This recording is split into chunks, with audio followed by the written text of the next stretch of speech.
I watched Sauron kneel, the Dark Lord of Mordor, the master of Barad-dûr, the enemy who had commanded armies that blackened the horizon, the being who had made kings tremble and kingdoms fall. I watched him lower himself to the ground before our king, before Ar-Pharazôn the Golden, before the greatest man who ever lived. And I realized something that day. Something that would haunt me for the rest of my life. Something that I didn't understand until it was too late. Until Numenor was gone.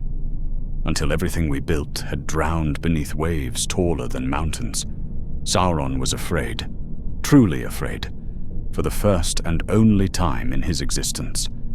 And that fear was the most dangerous thing he had ever felt. My name is Kiriatan. I was a captain in the fleets of Numenor. I sailed with Ar-Pharazôn when he brought the might of our island to Middle-earth's shores. When we showed Sauron what true power looked like. When we made the Dark Lord surrender without striking a single blow. This is what happened when Sauron met the only man he couldn't fight. The only man he couldn't defeat. The only man who made him choose deception over war. Because war would have destroyed him, and Sauron knew it. Listen carefully to what I tell you, because this isn't a story of victory. This isn't a tale of triumph. This is a warning about what happens when you make evil afraid, when you corner it, when you give it no choice but to become something worse than an enemy, when you make Sauron kneel. He doesn't stay kneeling. He plans. He waits. He finds another way.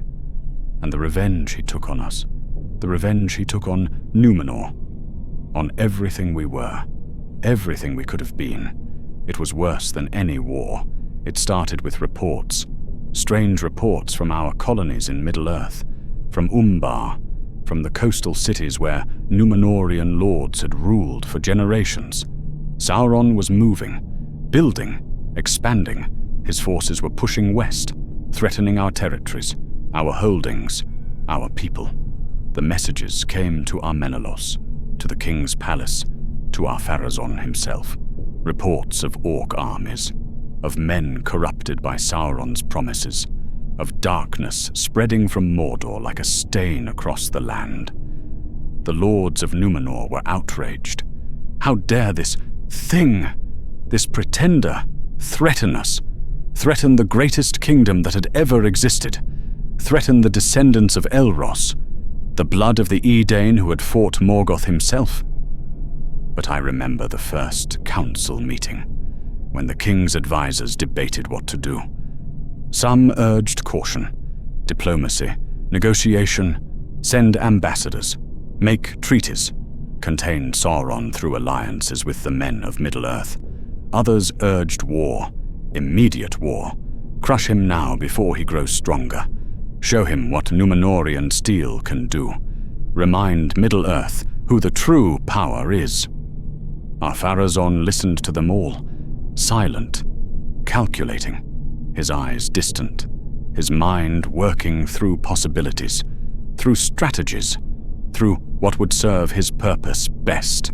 Because the king had purposes beyond Sauron, beyond Middle-earth, beyond anything we understood at the time.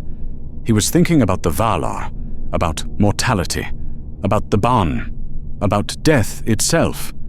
But I didn't know that then. None of us did. We just saw our king, the greatest warrior Numenor had ever produced, the man who had taken the throne by force when the old king died. The man who had made Numenor stronger, richer, more powerful than ever before. We believed in him. Absolutely. Completely. Without question. That was our first mistake. We will go to Middle-earth, Ar-Pharazôn said, finally, his voice cutting through the debate, silencing every advisor, every lord, every voice in the council chamber. We will show Sauron what power truly means. We will show him what happens when he threatens what is ours. The lords cheered, celebrated. This was what they wanted. War, glory, Victory. The chance to prove Numenor's supremacy once and for all. But I remember watching the king's face and seeing something else. Something that wasn't about Sauron at all. Something that was about proving something far greater. Far more dangerous. He wanted to prove he was mightier than the Valar themselves. And Sauron was just the beginning. The preparation took months, gathering the fleet. The largest fleet Numenor had ever assembled. Ships beyond counting. Warships, transport vessels, supply ships. Hundreds of vessels, thousands. The harbors of Armenalos and Romena filled with masts like forests, with sails that would blot out the sky when they unfurled. And the soldiers. Oh, the soldiers. Every able man in Numenor. Veterans of 100 campaigns in Middle-earth. Warriors trained from childhood in weapons and war. Marines who could storm beaches against any defense. Infantry who had never known defeat. We gathered an army that made the hosts of the First Age look like raiding parties. That made the armies of Gil-galad and Elendil seem like border guards. We gathered the might of the greatest kingdom in the world, and we aimed it at one target. Sauron. I commanded a warship, the Rothinsil, Eagle Wing, 200 men, 50 marines, enough weapons and armor to outfit a small army. We were one ship among hundreds, one small piece of an overwhelming force. The day we sailed was glorious, the sun bright, the wind perfect, the harbors lined with crowds cheering, celebrating, certain of victory, certain we would return with Sauron's head, with tribute, with proof that Numenor was invincible. The king stood on his flagship, the Alcarondas, the Castle of the Sea, the largest warship ever built, a floating fortress that could carry 1,000 men. He wore his armor, gold-chased steel, his crown, his sword, every inch the warrior king, the conqueror, the man who would humble the Dark Lord. And as we sailed, as our fleet stretched across the ocean like a nation moving across water, as our sails filled the horizon from north to south, I remember thinking, Sauron has no chance, no possibility of victory. He will see us and despair. I was right about that. But I didn't understand what it meant. What despair does to a being like Sauron. What happens when you corner evil? When you give it no choice? When you force it to choose between death and something worse? The voyage took weeks, sailing east, the fleet moving in perfect formation. Discipline that would have made the mariners of old weep with pride. Every ship in position, every captain knowing their role, every man ready for war. We sang songs as we sailed, war songs, victory songs, songs about defeating Morgoth, about the glory of Numenor, about the deeds we would do, the fame we would win, the stories they would tell about us for generations. We believed we were sailing to our greatest triumph, to prove Numenor's supremacy once and for all, to show Middle-earth, to show the elves, to show the Valar themselves what men could achieve. We were sailing to our doom, but we didn't know it yet. We made landfall at Umbar, the greatest of our colonies in Middle-earth, the harbor city that served as Numenor's gateway to the continent. The docks were ready for us, the city prepared. Messages had been sent ahead. They knew we were coming. But what they didn't know, what none of us knew, was what was happening inland, in Mordor, in Barad-dûr, in the dark tower where Sauron had watched our approach across his seeing stones, where he had seen our fleet, counted our ships, measured our strength, and made his choice.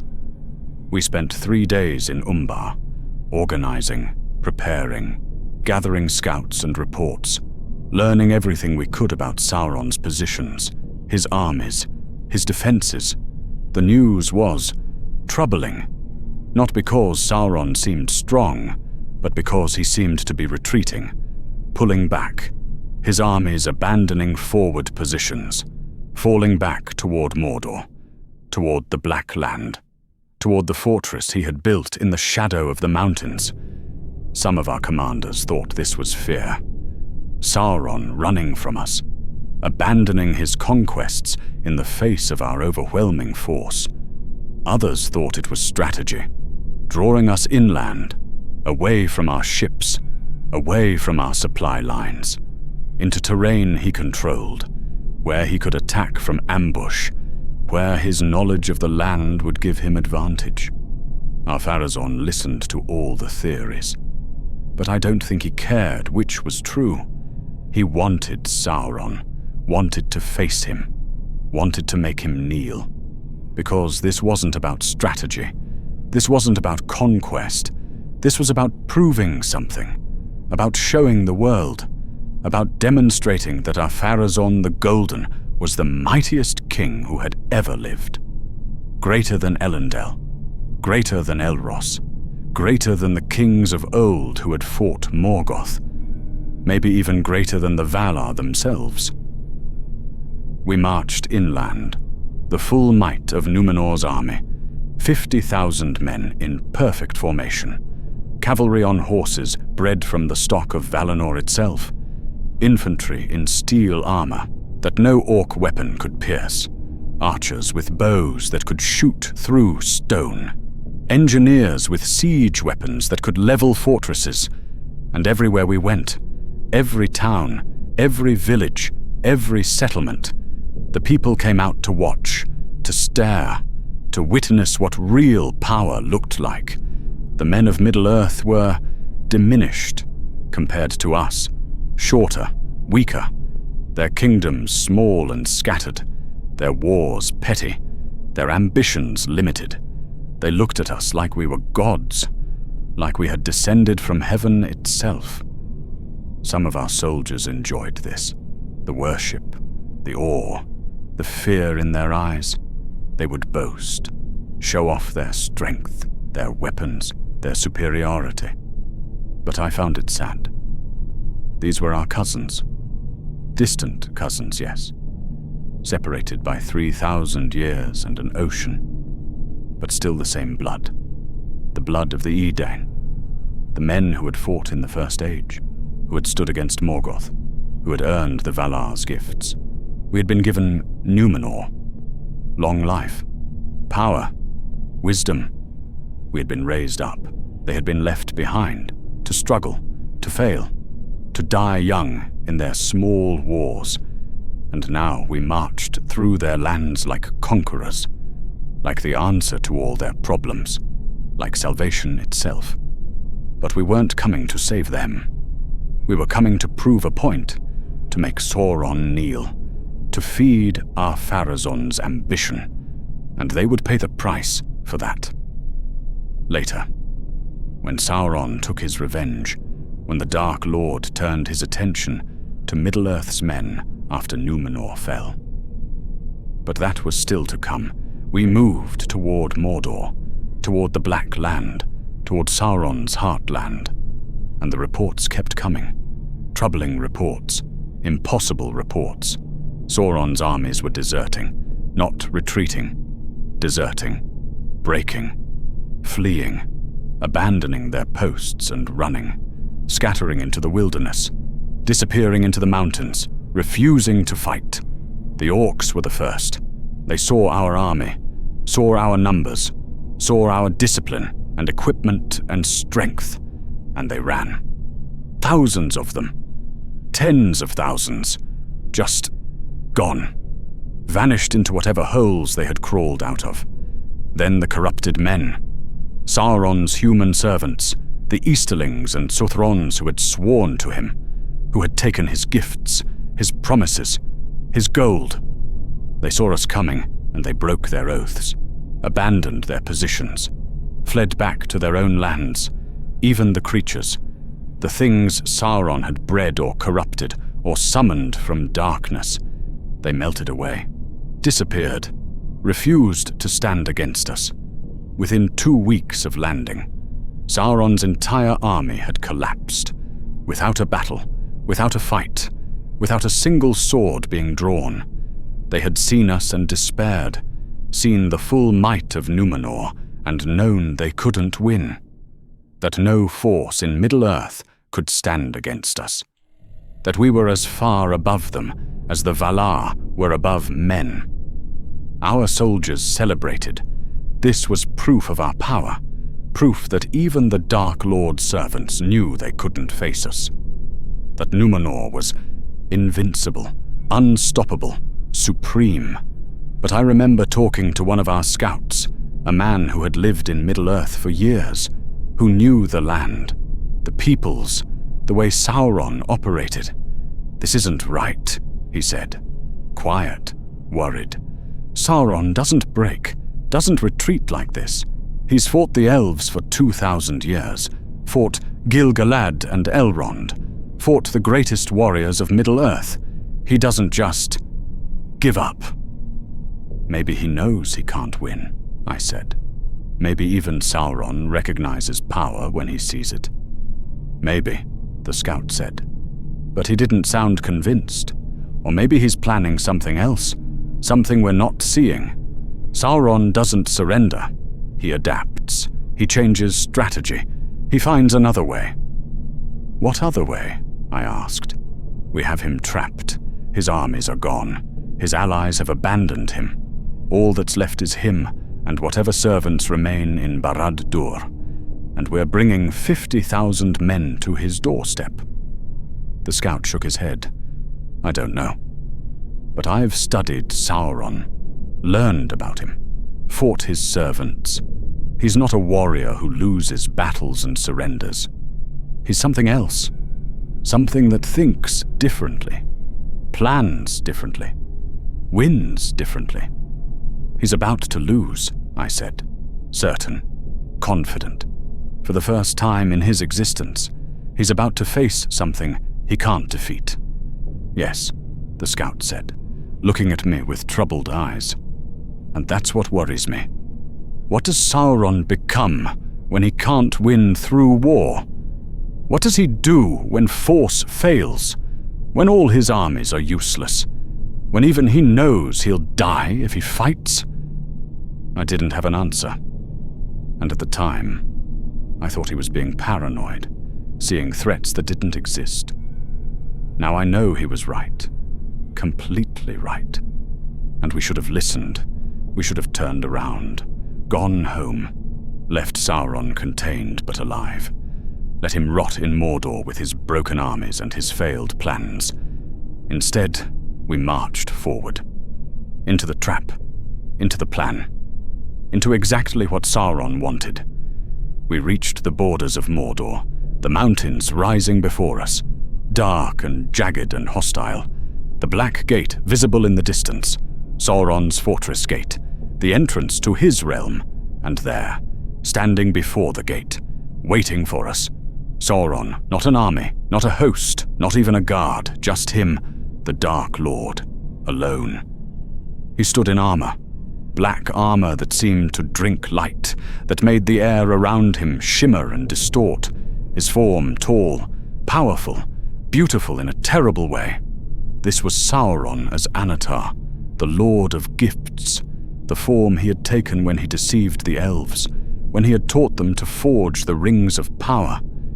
He looked like an angel, like something divine, like power given shape. But there was wrongness in him too, a shadow that clung to him, a darkness that radiated from him like heat from fire. You could feel it, even from a distance, feel the evil, the corruption, the malice that lived in his core. Our army stopped, deployed, formed battle lines, 50,000 men ready to charge, ready to destroy him, to end the Dark Lord once and for all. Our Pharazôn rode forward, on his white horse, in his golden armor, his crown catching the sun, his sword at his side, the king of Numenor, the greatest man alive, riding to face the enemy of Middle-earth. And Sauron watched him come, silent, unmoving, waiting. The king stopped 50 paces from him, close enough to speak, close enough to strike if he chose, close enough to see every detail of Sauron's face. "I am Ar-Pharazôn," the king said, his voice carrying across the field. Strong, commanding. King of Numenor, Lord of the Seas, heir of Elros Tar Miniator. I have come with the might of my kingdom to demand your submission, to end your threat to Middle-earth, to end your existence if you refuse. Sauron said nothing, just stood there, watching, his eyes fixed on the king. "Your armies have abandoned you," Ar-Pharazôn continued. "Your servants have fled. You stand alone before the greatest host ever assembled. You cannot win. You cannot fight. You cannot escape. You have one choice: submit or die." The silence stretched, long, tense. Every man in our army watching, waiting, hands on weapons, ready for Sauron to attack, to summon some hidden power, to reveal some secret army, to do something, anything, to fight. But he didn't. Instead, slowly, deliberately. Sauron knelt. He lowered himself to one knee, then both, his head bowing, his hands spreading wide, empty, weaponless, submissive, the Dark Lord of Mordor, the deceiver, the enemy of elves and men, the being who had defied the Valar themselves, kneeling, surrendering, without a fight, without a battle, without even an attempt at resistance. Our army erupted in cheers. Victory! Triumph! We had done it, made Sauron submit, proven Numenor's supremacy. Ar-Pharazôn had achieved what no one else in Middle-earth's history had done. But I wasn't cheering, because I was close enough to see Sauron's face, close enough to see his expression as he knelt. And he wasn't afraid anymore. That fear I had sensed, that desperation, that terror of facing an army he couldn't defeat. It was gone, replaced by something else, something worse, something that made my blood freeze. Satisfaction. Sauron looked satisfied, like this was exactly what he wanted, like kneeling before Ar-Pharazôn was somehow part of a plan, like surrender was victory disguised. And I realized, in that moment, what the scout had been trying to tell me. Sauron didn't surrender because he lost. He surrendered because he won. Because this was always his goal. Because we had given him exactly what he needed. Access to Numenor itself. They put him in chains, iron chains, blessed by our priests, forged in Numenor, strong enough to hold anything, anyone, even a Maya, even one of the Ainur who had sung the world into being. Sauron wore them without resistance, without complaint, without even acknowledgement. He simply stood there, bound, captive, defeated, while our soldiers jeered and celebrated around him. Ar-Pharazôn looked triumphant. This was his victory, his conquest. He had done what the elves couldn't do, what Gil-galad and Elrond with all their armies couldn't do. He had made Sauron kneel without even drawing his sword. "Take him to the ships," the king commanded. "He will return to Numenor, as proof of our power, as a prisoner, as a trophy." Some of the commanders objected, quietly, cautiously, suggesting that maybe, perhaps, it might be wiser to execute him here, to end him while they had the chance, to not risk bringing him to Numenor itself. But Ar-Pharazôn dismissed them. He is beaten, powerless. What harm can a chained prisoner do? He will stand in Armenalos as proof that Numenor is supreme, that nothing in this world can resist us. Not darkness, not evil, not even the servants of Morgoth himself. And so we marched back, the full army, victorious, unblooded, having conquered without a battle, having achieved total victory through mere presence, through the display of overwhelming force.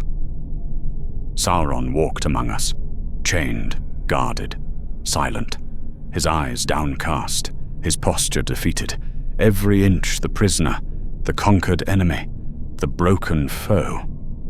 But sometimes, when the guards weren't watching closely, when the commanders were distracted, when the army was focused on celebrating, I would see him look up, would see his eyes move, watching, observing, studying, learning everything he could about us, about our weapons, our tactics, our organization, our strengths, our weaknesses, and that satisfied expression never quite left his face.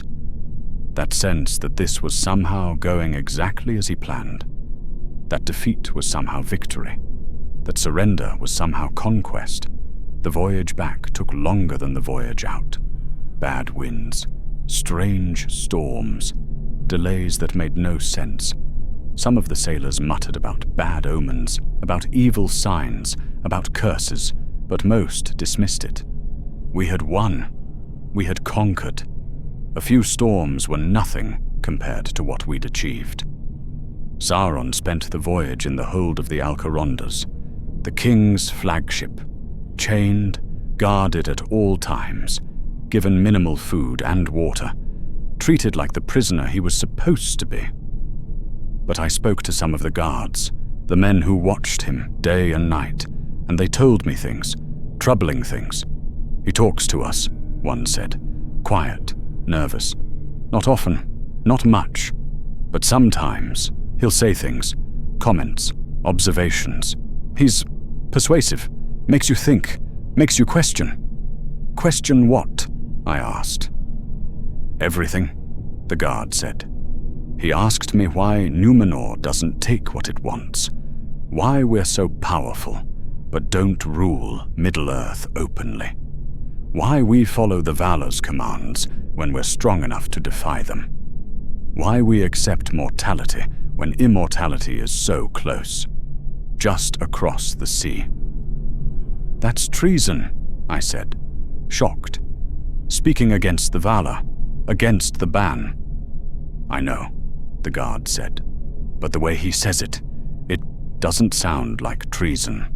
It sounds like sense, like questions we should be asking, like maybe we've been accepting limits we don't need to accept anymore.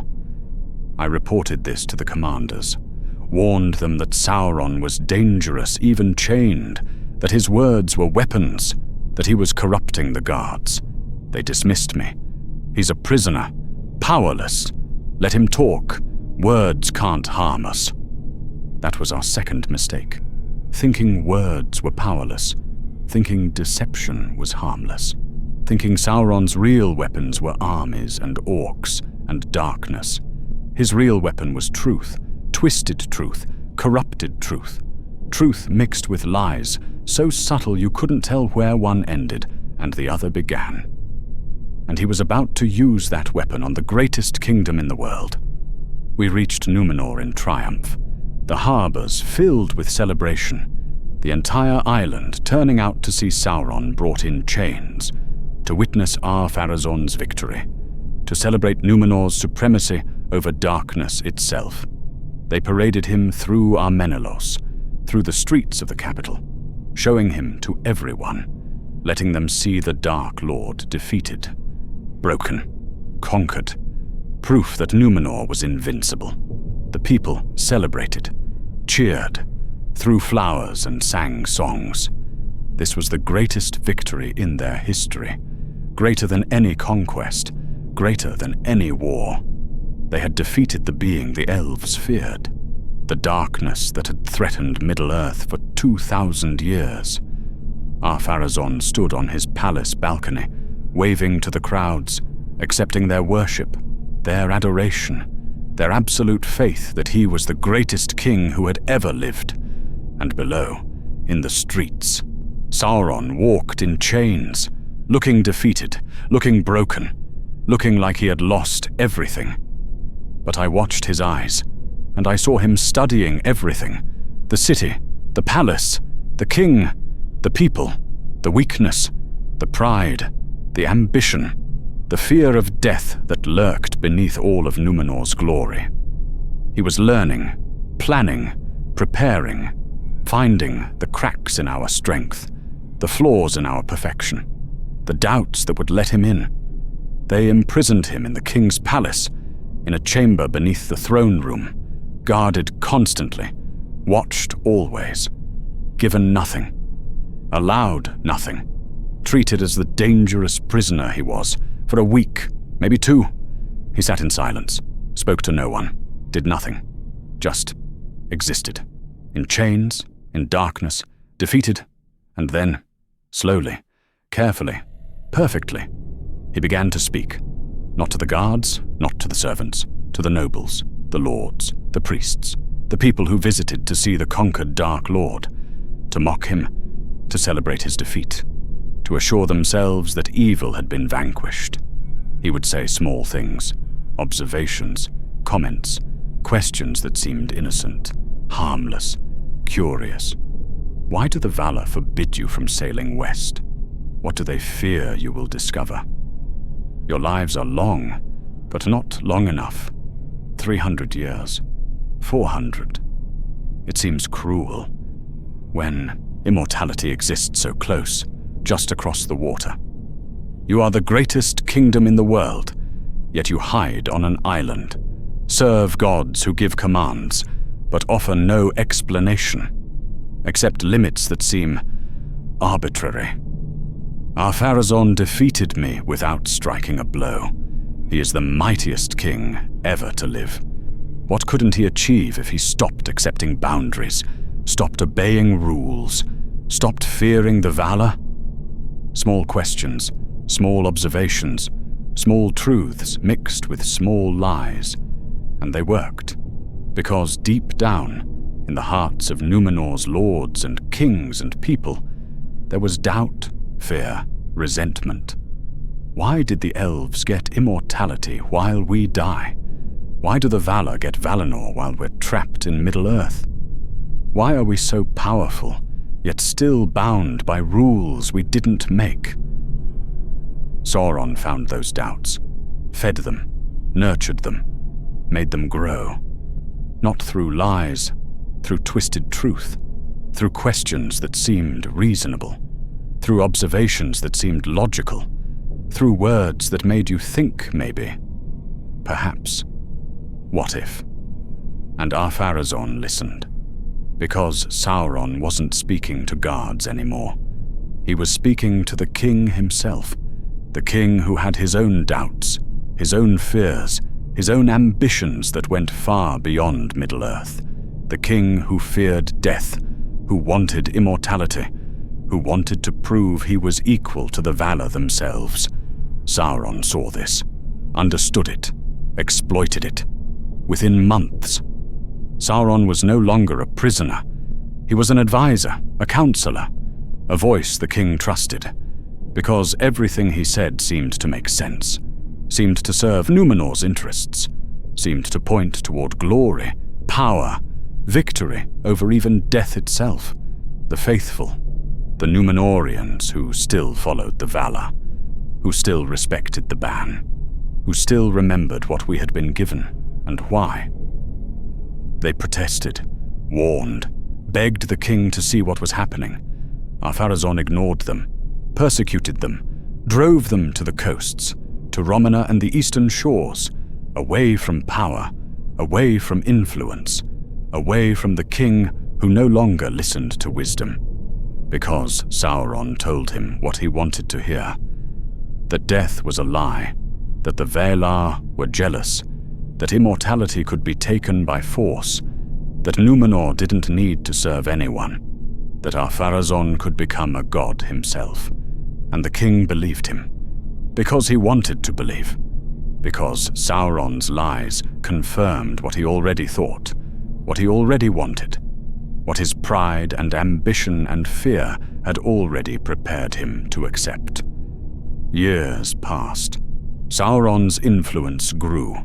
He became the king's closest advisor, the voice behind the throne, the power that shaped Numenor's policies and laws and future. He rebuilt the armies, not to fight in Middle-earth, but to prepare for something greater, something unprecedented, something insane. War against the Valar themselves. The temples to the Valar were torn down. replaced with temples to Morgoth, to darkness, to power without limits. The king commanded it. Sauron suggested it. The people obeyed because they no longer knew what they had become. The faithful fled. Elendil and his sons, Armenalos, all those who remembered, who still believed, who still knew that what we were doing was madness. They took their ships, their families, their records and histories, and they sailed east, back to Middle-earth, to wait, to prepare, to survive what was coming. Because they knew, we all knew, deep down, that this would end in destruction, that you don't challenge the Valar and survive, that Numenor's pride would be its doom. But Ar-Pharazôn wouldn't listen, couldn't listen. Sauron had him completely, had shown him the path he wanted to walk, had convinced him it was possible, that he could take Valinor by force, that he could claim immortality, that he could become what he most desired, eternal. The final fleet assembled, greater than the fleet that had conquered Sauron, greater than any fleet that had ever sailed. Every ship in Numenor, every soldier, every weapon, the entire might of the kingdom pointed at one target: Valinor, the undying lands, the realm of the Valar, the place we were forbidden to go, the place protected by laws older than the world, the place that mortals couldn't reach, couldn't enter, couldn't survive. But Ar-Pharazôn believed. Sauron had convinced him, convinced us, that we could do this, that we were strong enough, that the Valar would bow before Numenor's might, just as Sauron had, that immortality was there for the taking. I sailed with the fleet, because I was commanded to, because refusing meant death, because by then there was no choice left, no escape, no way to stop what was happening. But I knew, watching Sauron stand beside the king, watching him smile as we sailed west, watching him achieve what no army could have achieved, watching him destroy Numenor without striking a blow, without commanding an orc, without using any weapon except words. I knew that he had won, that his surrender had been victory, that kneeling before Ar-Pharazôn had been the greatest conquest of his existence, because he hadn't needed to destroy us. He made us destroy ourselves. The voyage west took weeks, sailing into waters no mortal ships had ever crossed, sailing toward Valinor itself, toward the realm of the gods, toward our doom. The world changed as we sailed. The sea became strange, the stars wrong. The air itself felt different, thicker, heavier, like we were sailing through something that wasn't meant for mortals, that rejected our presence. Men began to doubt, to question, to wonder if maybe this was madness after all, if maybe we should turn back, if maybe the Valar were right and we were wrong. But Ar-Pharazôn drove us forward, commanded us onward, refused to accept anything but victory, because turning back would mean admitting he was wrong, admitting Sauron had deceived him, admitting that he wasn't equal to the Valar, and he couldn't do that. His pride wouldn't let him, his fear wouldn't let him, his need to be immortal, to be eternal, to be a god. It consumed everything else, every doubt, every wisdom, every warning. We saw Valinor in the distance, the undying lands rising from the sea like a dream, like something too beautiful to be real. Mountains that touched the sky, forests of light, cities that seemed to glow with their own radiance.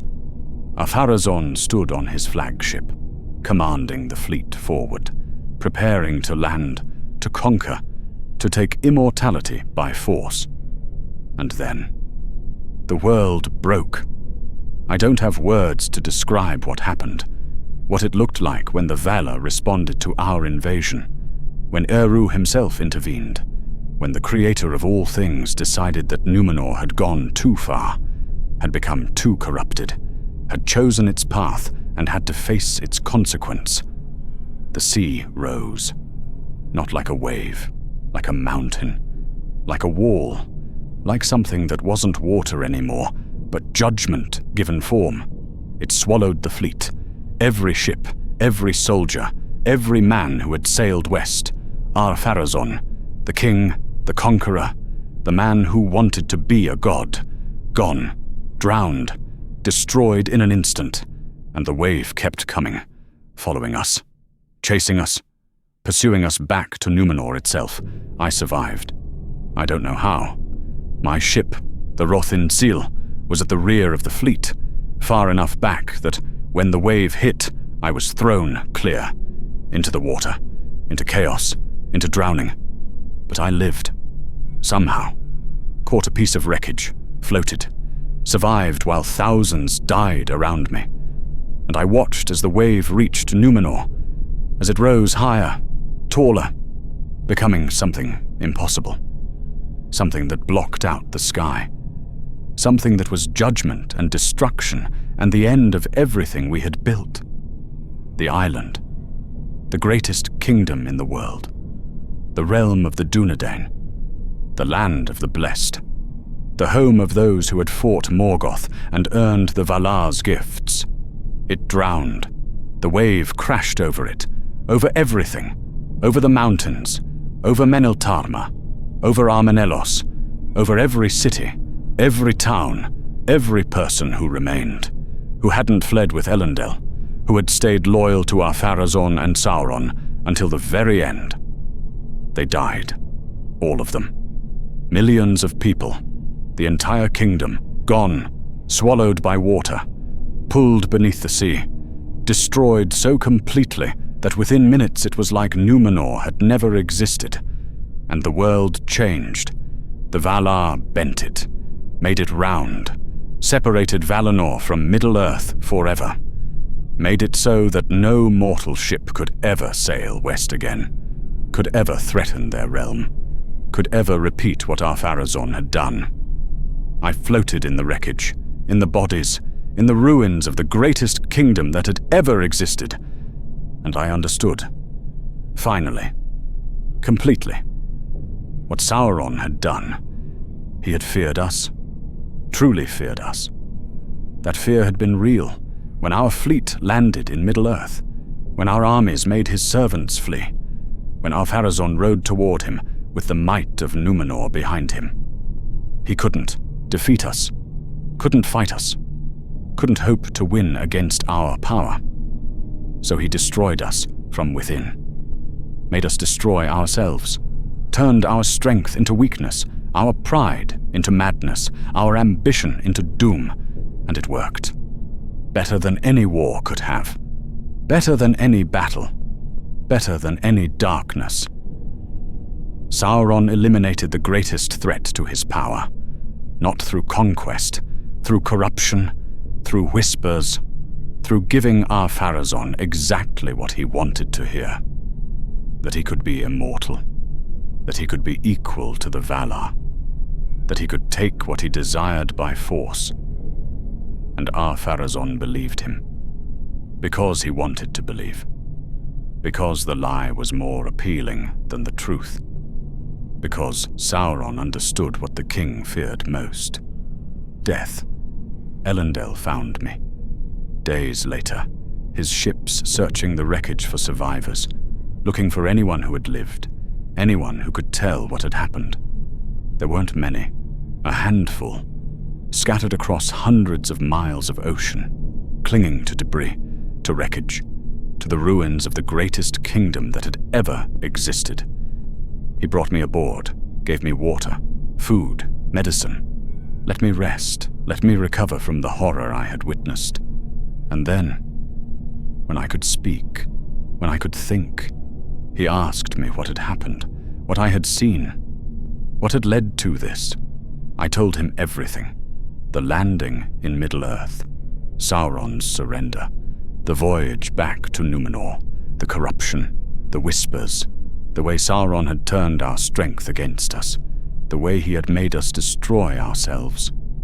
He was afraid of us, I said. when we landed, when he saw our fleet, our army, our power.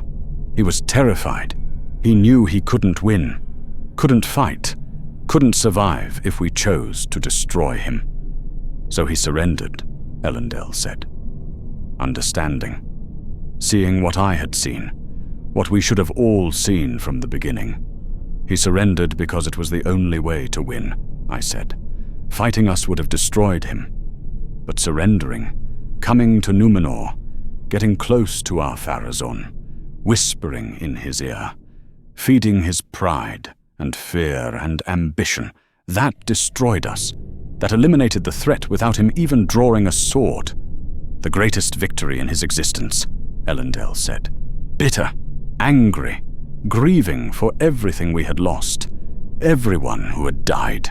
Yes, I said, we made him kneel. We made him afraid. We made him surrender. And he turned that fear into the weapon that destroyed us, because we didn't understand what Sauron becomes when you corner him, when you give him no choice, when you force him to adapt. He becomes something worse, Elendil said. Than any warrior, I agreed. Than any conqueror, than any dark lord who rules through force. He becomes a deceiver, a corrupter, a voice that tells you what you want to hear until you destroy yourself believing it.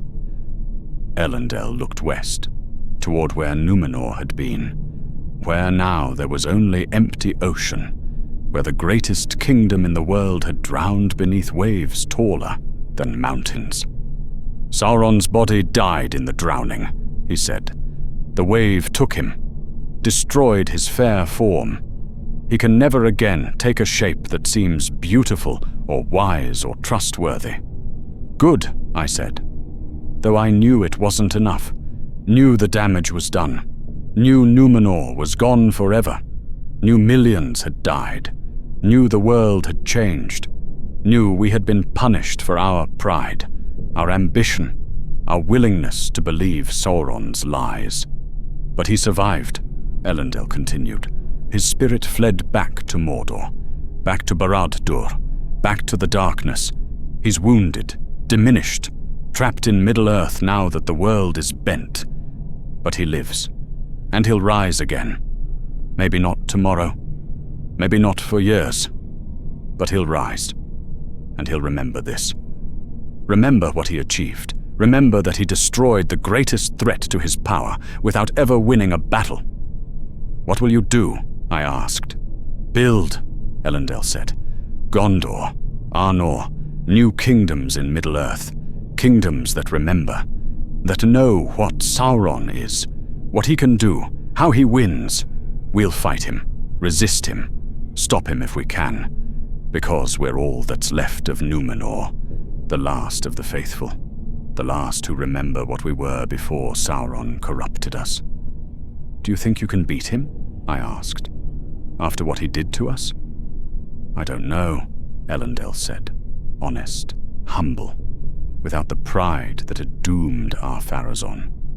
But we have to try, because if we don't, if we give up, if we let fear or despair or grief stop us, then Sauron wins completely, destroys not just Numenor, but everything we stood for, everything we were. He was right. I knew he was right, but I also knew the truth, the terrible truth that I had learned, that I would carry for the rest of my life. Sauron had been afraid of us. Once, for a brief moment, when our fleet landed and our armies made his servants flee, and our Pharazôn rode toward him with the full might of Numenor behind him. He had been afraid, and he had knelt, and he had surrendered, because fighting would have destroyed him. But surrendering, that destroyed us. That was his greatest victory, his most complete triumph, the conquest that no army could have achieved. He made the greatest kingdom in the world destroy itself, made us so afraid of death, so hungry for immortality, so certain of our own supremacy that we challenged the Valar themselves and drowned for it. That's what happens when you make Sauron afraid, when you corner him, when you give him no choice but to adapt, to change, to become something other than a warrior, something worse than a conqueror. He becomes the voice that tells you what you want to hear, the whisper that confirms your doubts, the lie that sounds like truth, the corruption that feels like wisdom. And by the time you realize what's happened, by the time you understand that you've been deceived, that every word he said was designed to destroy you, that his surrender was his greatest weapon, it's too late. You've already made the choice, already taken the path, already doomed yourself. Just like we did, just like Numenor did, just like Ar-Pharazôn did when he believed that he could be immortal, that he could conquer Valinor, that he could become a god. Sauron saw our fear, our pride, our weakness, and he used it, turned it against us, made it into the weapon that destroyed the greatest threat he had ever faced. He knelt before Ar-Pharazôn, but in kneeling, in surrendering, in accepting chains and captivity and defeat, he won.